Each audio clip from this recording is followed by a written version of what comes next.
दोस्तों, इस वक्त वंदे भारत ट्रेन काफी ज्यादा चर्चा में है। वही वंदे भारत ट्रेन जिसके ऊपर बैठकर हमारे देश के वजीर आजम प्रधानमंत्री नरेंद्र मोदी साहब ने आराम से फोटो खिंचाई थी।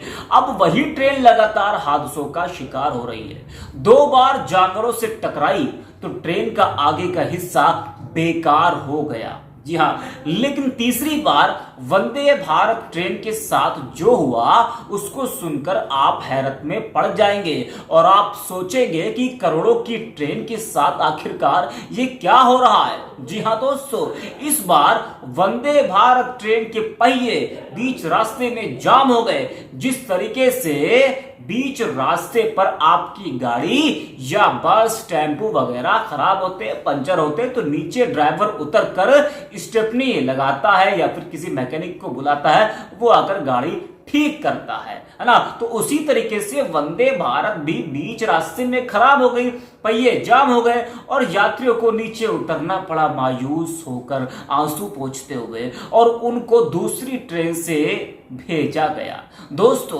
प्रधानमंत्री नरेंद्र मोदी की महत्वाकांक्षी योजना वाली वंदे भारत एक्सप्रेस ट्रेन आज तीसरी बार दुर्घटना का शिकार हो गई। बताया जा रहा है कि खुर्जा के पास रेल के पहिए जाम हो गए।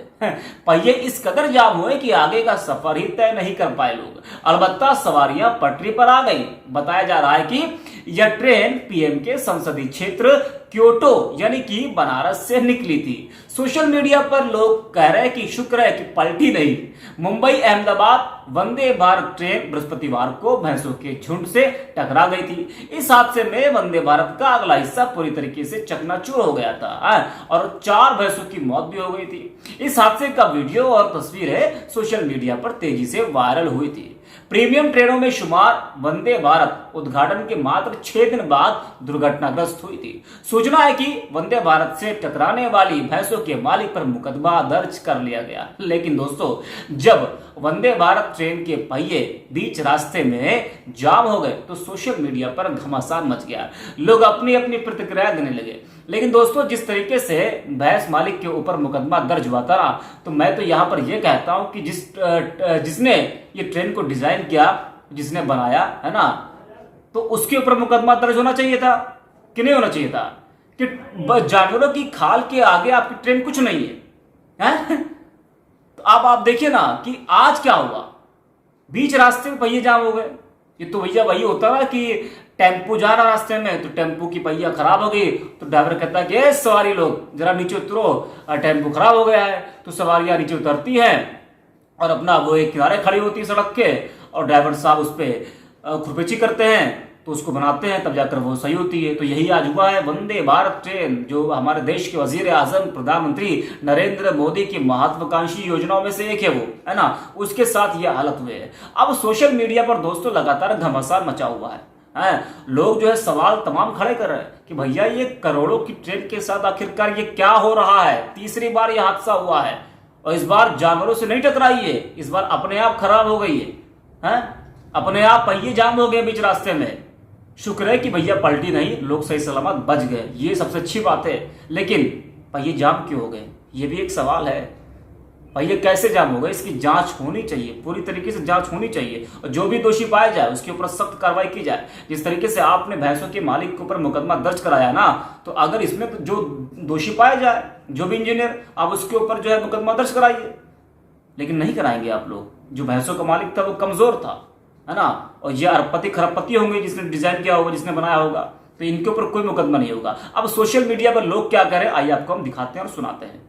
दोस्तों, कैप्टन सूर्यसेन यादव नाम के एक ट्विटर यूजर लिखते हैं कि वंदे भारत के साथ 3 दिन में तीसरी दुर्घटना। भैंस गाय से टकराने के बाद अब बनारस से निकलने के बाद बुलंदशहर में पहिए ही जाम हो गए। शुक्र है कि इतनी स्पीड में चलती ट्रेन पहिया जाम होने से पलटी नहीं। यात्री 6 घंटे फंसे रहे। वो तो कांग्रेस के ज़माने की शताब्दी थी, बुलाई गई लेकर गई। तो ये कैप्टन सूर्यसेन यादव हैं जिनका ट्वीट मैंने आपको पढ़कर सुनाया। वहीं रूबी अरुण नाम की एक यूज़र है, वो लिखते हैं कि ओ भाई साहब, क्या मजाक चल रहा है। लगातार तीसरी बार वंदे भारत एक्सप्रेस आज फिर मुसीबत में पड़ गई है। दनकौर और वैर स्टेशनों के बीच C8 कोच के ट्रैक्शन मोटर में खराबी आने से वाराणसी जा रही ट्रेन का पहिया जाम हो गया। Hashtag Vande Bharat express. तो तमाम लोग हैं, उनकी अलग अलग राय है। वहीं शैलेंद्र जिज्ञासु नाम के एक यूज़र हैं, वो लिखते हैं कि लगातार तीसरे दिन भी नहीं चली वंदे भारत ट्रेन की पहिया जाम, विकास के नाम पर देश के लोगों को ठगा गया है। तो ये शैलेंद्र नाम के यूज़र हैं जो लिखते हैं कि विकास के नाम पर देश के लोगों को ठगा गया है। वहीं भदोही वल्ला नाम के एक यूज़र हैं, वो लिखते हैं कि ऐतिहासिक ट्रेन वंदे भारत एक्सप्रेस फिर से चर्चा में है। ट्रेन दिल्ली से बनारस के लिए निकली थी, रास्ते में उसका पहिया जाम हो गया, वैसे ही जैसे कभी कभार बस की टायर पंचर हो जाती है। खैर, वंदे भारत एक्सप्रेस लगभग 6 घंटे बुलंदशहर में खड़ी रही, यात्रियों को दूसरी ट्रेनों से भेजा गया। तो देखा आपने दोस्तों, तमाम लोग हैं जो कि सोशल मीडिया पर हो हल्ला मचा रहे हैं, कह रहे हैं कि भैया इतनी लागत से तो ट्रेन बनाई गई है ना, सपना पूरा किया लोगों ने अपना उसमें सफर करके, लेकिन उनके साथ आज क्या हो रहा है, बीच रास्ते पे उनको उतरना पड़ रहा है। तो दोबारा कोई सफर करेगा इसमें? नहीं करेगा सफर इसमें। अब उनको भरोसा ही शायद उठ जाए इसके ऊपर से कि अगर हम इस पर बैठ गए तो बीच रास्ते पर कहीं हो सकता हो कि जानवरों से टकरा जाए, हो सकता हो कि कहीं ये बीच रास्ते पर पहिया ही जाम हो जाए। तो भैया कौन सफर करेगा इससे? माना कि योजना अच्छी है, लेकिन इसको ढंग से अगर चलाई जाए तो दोस्तों इस वीडियो को आप शेयर कीजिएगा। धन्यवाद।